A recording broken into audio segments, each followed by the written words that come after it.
Hi, we're the Candid Book Club. Welcome back to our YouTube channel. I'm Tanya. This is Linda, Omar, Jess, and Mimi. And today we're going to be speaking about Jaded by ELA LEE. We book clubbed this recently. I wasn't there, unfortunately. Neither was I. This won't be a spoiler-free video. So if you haven't read the book, maybe come back once you have. Yeah, Jaded. This is a roller coaster of a book. Like, literally, the blurb. Yeah. Where is this blurb? It's literally Jade the back. isn't even my real name. Jade began as my Starbucks name because all children of immigrants have a Starbucks name. Smashed it. Yeah, smashed it. I was like, right, with this blurb, like, we've got to deep dive in this discussion. And I think all of us agree it was like a 5 out of 5 or 4 out of 5 reads. And we all breezed through it, right? Yeah. Didn't really know if we could see the ending coming. No, not at all. Yeah. No. Not at all. But yeah, for context, so Jade is a half Korean, half Turkish, successful lawyer in London with a boyfriend that she's had from her university days. She then is, trigger warning, sexually assaulted and raped after a work party. That happens quite early in the book.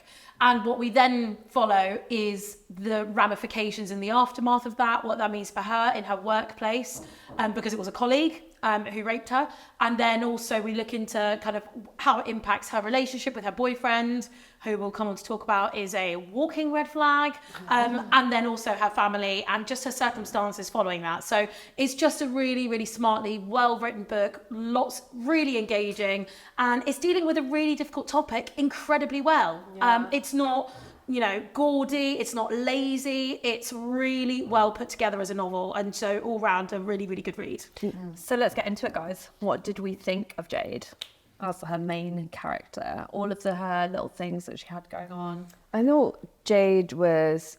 Actually, I'm not going to answer that question. Someone else go. So I think the thing with Jade, and this is what made it a really good discussion, is that she is unsure of her identity in this book. She's half Korean, half Turkish, born and raised in London. We get a good insight into her parents and their background and how they came to be working class, the struggles that they've had with various businesses, and making sure that she is the model sort of child that succeeds because of all the opportunities that she's got here.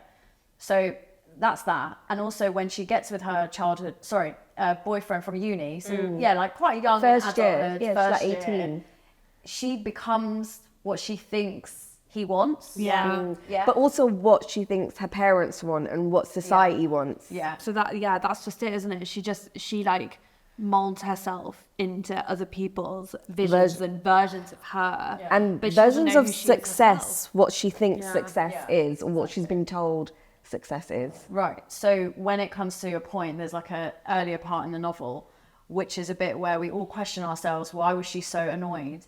She goes by the name Jade, but her name is Jada, like in the Turkish sense, but it Written with a C. Written with a C, like Ceyda. Yeah. So he comes to give her a gift in a Tiffany box. So it's like a fake engagement, but it's not. And then she opens it up and it's a bloody keyring. Someone got me a Tiffany keyring. Oh my God. What a waste that. And then also it's engraved with JK rather than CK, her actual name. And so this sort of elicits something in her which starts to like unravel, like that's not my name. Yeah. My name is Jada with a C. And it's the person that she loves or that she thinks she loves or that she thinks loves her. And knows her So intimately, knows her so well. For him to not even get her name right on a gift is, But he's the epitome of a privileged white boy who's never known what a struggle is. Yeah, but I think in this situation as well, though, she's never made it clear that her identity means a lot to her because she's always just gone by Jade and she's always done the easy thing. And, she, went to uni and, she's become this perfect girlfriend. She's like working herself to the bone at her high flying job. And he really admires that about her. And this is one thing that he mentions like constantly throughout the book. And it's like, oh, I've always loved how driven you are, how driven you are. All other girls that I've dated before, they weren't really like that. They were dependent and whatever. I love how independent you are and, you got your own thing going on. So she's kind of had that. And I think the fact that gets mentioned quite a lot and then she goes through the ordeal that she does and then it's at that point when she really needs him, but she knows that she can't verbalize that. She can't say to him that I need you, because in her mind, and because of what he's showed her, that that's not the type of person that he wants. Yeah. He wants someone who doesn't need him and, you know, can kind of do his own thing and blah, blah. But I just think if you've been in a relationship for 4 years at least, I think they've been together 4 or 5 years. Yeah. And you can't lean on that person when you need them most, then what does that really say about your relationship?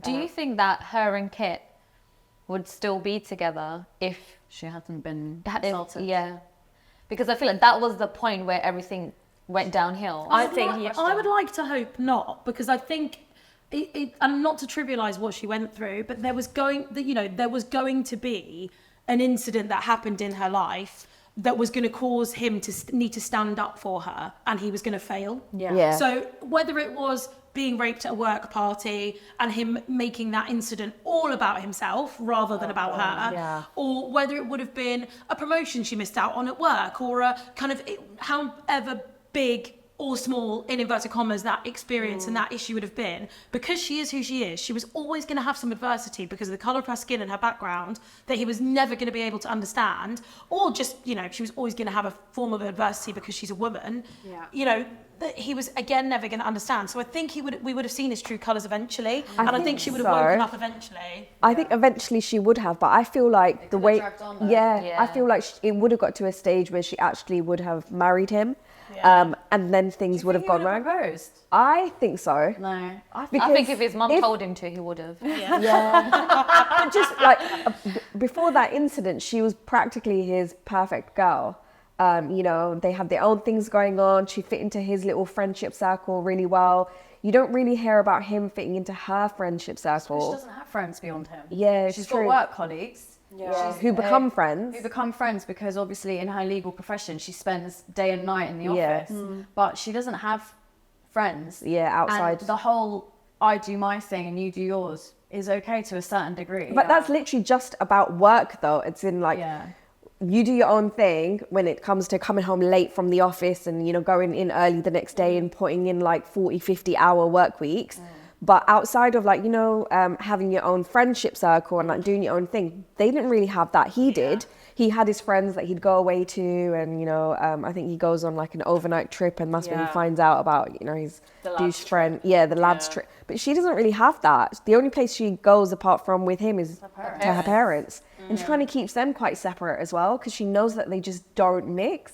But it is also just one of those things that happens by accident when you meet your partner at university, right? You just assimilate friendships. Yeah. You just all become one body, even though if there was a breakup, you know whose side everyone is going on. Yeah. It is sort of, you know, and I think he did isolate her. Yeah. Maybe a bit on purpose, subconsciously or not, like to have a bit of control. Yeah. And to have complete control of her and with regard to who she spends her time with. Yeah. And I don't think he cared at all that she had two mates at sort of work that became really close with her, and I don't think he cared that she didn't have any more than that. And I think that's the epitome of her man, Kit. Like, he is, as you said, a walking red flag. He is a product of privilege. Yeah. He's never had to struggle. He has various properties and whatever houses in his name. The house that they live in is one of his dad's, or whatever it was that she moved A clapping flat, you know. And his friends are all awful. Like, you know, there's that whole thing of like, look at the friends that your people keep, like, you know, like your partner. And like all his friends are a red flag. Like when they had a house party and they sing Coldplay's Yellow to her because obviously she's Asian, like East Asian heritage, like, and then he doesn't even say anything to defend her. He said she was. He dismisses it. Yeah, like she was overreacting. Overreacting, oh, these are my friends, they're just having a joke. But then in public, when something really... This is early on in the relationship. Early on, he makes a massive meal out of, what was it? Someone calling her the maid. The maid, Yeah, she was as a cleaning joke. in the kitchen or something. It's just bizarre.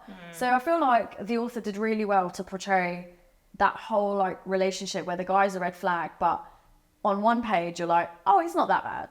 And then on the next page you're like, okay, that's really terrible. Yeah. And it's such a contrast. It flips between, oh, that's okay. Yeah. And then you really, And that's really- lose I sight feel of like that's what it's how like bad in it real is. life, Yeah. isn't it? Because not all men are going to be straight up like mean, rude, abusive, blah blah. You know, they have very subtle ways of being red flags, and I think this highlights that really nicely because you know that there's something off about him from the very get-go, but it's like you can't pinpoint it exactly. And it's like you said, he sort of redeems himself in some ways, in other ways he doesn't. Like, you know, there's one point where his mum texts him saying that, you know, are you sure that she's telling the truth, and maybe she's just using it as an excuse, you know, because she cheated and now she's using that as an excuse. And you genuinely think he's going to turn around and agree with his mum, and I was waiting for that, and then his response shocked me because it's just like, don't you dare say that about her, and you know, don't, never mention, like, never say this again. And it's just like, oh, okay. So then you think maybe they do have hope and he will change and whatever, but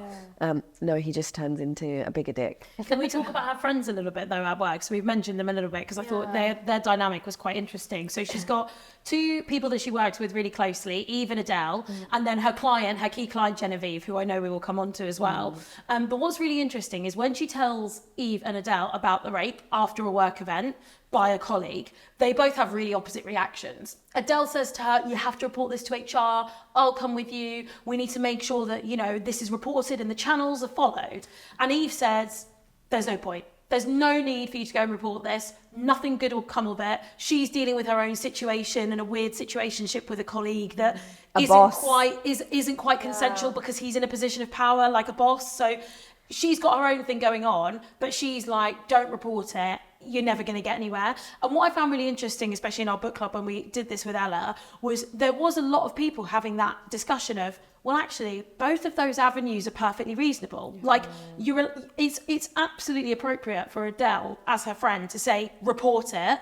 And it's absolutely appropriate for Eve, as someone who's also in the system, to say, there's just no point. And in the end, we kind of find out, HR being HR, the perpetrator of the crime is the nephew of the law firm's founder. So he just got a transfer to New York. And it was a very realistic ending Which to that is practically a promotion. Yeah. It was a promotion, but like you said, it's so amazing that she wrote the book in this way to just really accurately lay out how it was going to go down, because that's how it does go down for so many people. And also throughout the book, as we sort of see Jade sort of investigating a bit more about how to report assault, what kind of outcomes there could be. The statistics. There's loads of stats, there's loads of facts. Well. And Ella has included as well, as part of the book, like a list of links to resources and things that she used as part of her research for all the stats about reporting rapes, reporting abuse in the workplace, how it gets reported, how it gets covered, and what compensation's available. It's just so accurately put and written, and I just think we all said that if it had ended in a happy way of, like, you know, he got his comeuppance, her perpetrator got what he deserved, and it just wouldn't have been as realistic or as impactful as I think what is in the book right now. I was just going to say also about her friend Adele. I like that she straight away knew something. Like she said something about her spark. Like she lost her shine or something like that. And I was like, considering they're work colleagues and they're not outside friends, she still noticed that something was wrong with... They were sort of outside friends. I think they did used to come over to each other's houses and stuff. Yeah, I forgot that part. But yeah, I just really liked Adele. I thought she was a good friend too. Yeah, but I feel like Adele being a white woman, she was still seeing the situation from her own white lens, where she thought that Jade would get help if she reported it. And I think that she failed to recognize that when you are an immigrant, when you come from an immigrant background and you are like from mixed heritage and you are sort of in this weird in-between space, like you're not going to get the help that you think you should.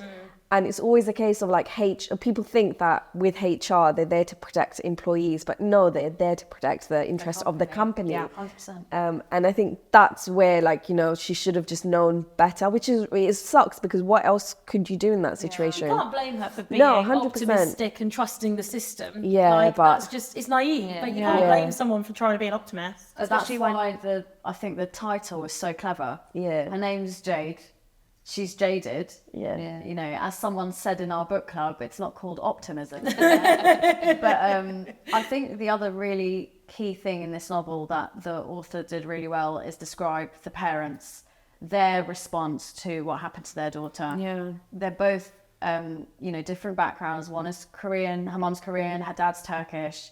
We really like the dad as a character. I love the dad. We like the mum as well, but I think the mum has that tough love element, which is very commonplace. Yeah. And like the ending as well, in terms of how the parents dealt with hearing about their daughter being assaulted, I found it quite powerful. I found that hard to read. Yeah, it was. So what did you guys think? What do you think, Tanya? I was quite surprised about her dad actually, because he's Muslim as well. I thought he was going to be a bit more strict and a bit more the way the mum was. She's the daddy's girl. I know, but I just still thought that, because Yeah. obviously he was still somewhat not religious, but like he still fasted and things like that. I just thought he was going to be a bit more hard on her and a bit more disappointed. Yeah. So I really liked. But he addresses that, right? When he moves her into Kit's house, he says, I don't want to be that I didn't parent. want to. I don't want to be that dad that everyone Yeah. thinks that I should be, because I'm here, I'm your supporter, Yeah. and I'm Yeah. here to support you. And just reading that was just so... But why is he not here, moving you in Yeah. to his flat? Yeah.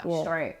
I know. Red flag. But the mom was, I found the mom to be really interesting, because it's really obvious that as you read it and you kind of learn a little bit more about her, you learn that she's also been through things herself, and it's alluded to. It's not like set in stone of like things that have happened to her, but she has physical scars that sort of show that, something has occurred. Obviously things were really difficult for people immigrating from Korea, with sort of the divide in Korea itself, people losing families and stuff, and how difficult it was over there, and then coming here and it's still being so hard. Her mom had obviously been through so much, and it was just the tough love approach to me was really hard to read, because it was almost like you think you should want to be softer for your child, but not every mom is a soft mom. Not every mom is a mom that will give you a hug and tell you that everything's okay, And So remind me, does the mum slap her at the end? I think it's When? I When think does she this happen? does. I'm sure she does, and it's more of like a outburst. slap back to reality Yeah, type of yeah. slap, like Yeah. not like a oh my god, I can't believe this has happened to you. Yeah, It's more of yeah. like just wake up and pull yourself together, because I think at that point she's saying that she's gonna quit work. Yeah. And that was her mum's Yeah. biggest, like, how dare you, we've put so much into your education, and we've allowed you to do everything, and we've always just pushed you so And you've you had wouldn't this have one the struggle. setback, Yeah. And now you want to quit. But Yeah. obviously, it's like what we're saying. It's a different time. It's a different. People react differently. It's a major thing Yeah. that has rocked her whole being, like her whole world. And her whole sense of existence, because once she's no longer with Kit, or once she sees that relationship breaking down, she's her kind of job like, as well, yeah, is like in the balance. So it's her work identity and then her relationship identity, those two fall apart, and then she's kind of like, where does that leave me? Yeah. Who am I?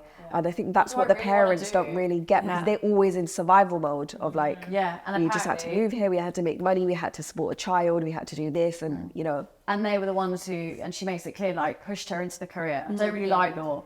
I think she wanted to do English or something. Yeah, she Yeah. did. Yeah. She did. But it's interesting. So at our book club discussion, the author told us that the editors wanted her to soften that blow, like the ending, the kind of interaction with the mum. And again, another wise attendee of our book club was like, well, that's ironic, isn't it? Because the whole book is about finding yourself, knowing what your identity is, and then most authentic the part. most authentic part, or one of, is the bit that the editors wanted to dumb down, which I just find ridiculous. Yeah. But I think it's why it shows, like, just to blow our own trumpet a little bit, why those book club discussions that we have with the authors there are really important, because it gives them ammo for next time. Like, it gives them reassurance that next time someone says editorially we think you should just kind of tone this down, they can go, no, readers who I spoke to really love the authenticity of this bit, so that's why I'm proud of those book clubs that we do. Absolutely. Yeah, it was a great read. So what did you rate it, Tanya? I rated it a 4 out of 5. Me too. Me too, 4 out of 5. I gave it a 5. I gave it a full 5. Yeah, I gave it a 4 as well. Yeah, strong contender. Yeah. Hope you enjoyed our discussions. If you have any thoughts or opinions, leave them in the comment section below. Don't forget to like and subscribe, and see you at the next video.